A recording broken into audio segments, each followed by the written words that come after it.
Thank you, Your Excellency, for again guiding and leading the process of negotiation. We are happy to report that the strike has been called off. And again, we are continuing to engage the human resource for health, which is really a critical pillar when it comes to implementation of Taifa Care. So we'll continue engaging with various healthcare workers, including KMPDU, to ensure that we are offering best quality, affordable, accessible services to Kenyans. Thank you. Thank you very much. Well, good evening, and thank you for coming. We are very pleased to announce to the nation that the strike, which had been called by the Kenya Medical Practitioners, Pharmacists and Dentists Union, has been called off as a result of very intense negotiations that have been carried out in the last few days behind the scenes in the spirit of confidence building and utmost good faith. In that vein, I would like to thank the union. I want to thank the Council of Governors, and I also want to thank the Ministry of Health for facing this matter patriotically and in the interest of the country. And therefore, even as the country goes into the festive season, we are glad that we can now sigh with relief that our hospitals, our public hospitals, will be operating, because our doctors are going to continue providing health services, which is their calling. I want to reiterate the commitment of the government of Kenya and President Ruto's administration commitment that healthcare is a critical sector that this government takes seriously. It is in this connection of prioritization that we are rolling out Taifa Care, which is aimed at providing medical insurance for every Kenyan, including those who cannot afford to subscribe or to pay for the insurance. The indigents will be taken care of. This Taifa Care has quite a number of rollout challenges. We are continuing to receive feedback from critical stakeholders. And therefore, at this juncture, I want to ask our doctors and medical professionals to give us feedback to make sure that we perfect Taifa Care, which will take healthcare to the next level. And for us to realize a successful implementation of Taifa Care, human resources in the health sector are critical. And that's why our partnership with doctors and medical workers remains critical for us as government. Secondly, I want to assure all our doctors and health professionals across the country that this government will implement all the commitments that have been made.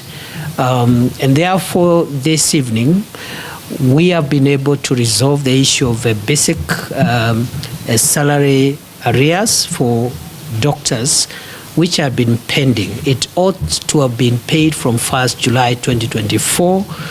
But as the country will appreciate, the government suffered a setback with the rejection of the Finance Bill 2024, which was the resource mobilization instrument. It was the fiscal instrument which was supposed to raise the resources to run government.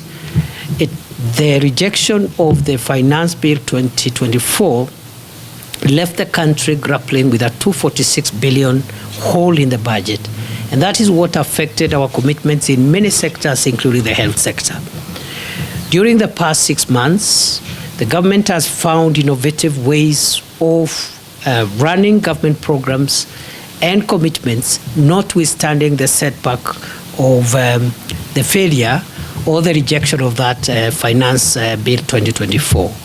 It is in this vein, therefore, that we are proud and happy to report that the doctors' basic salary arrears have started hitting the accounts and being sent to counties so that doctors can access that money.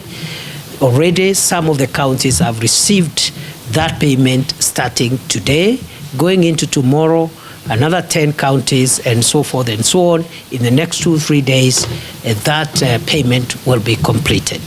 Similarly, we have agreed as government that although the issue of the salary scale for medical doctor interns is a matter pending before court, we have decided, again in the spirit of good faith, at the moment to pay the current cohort of medical interns at the scale which was there before the adjustment that was brought by SRC, and therefore the payment for these interns at the scale which existed before have also been finalized, and the pay slips will start reflecting that starting Saturday and going into the festive season.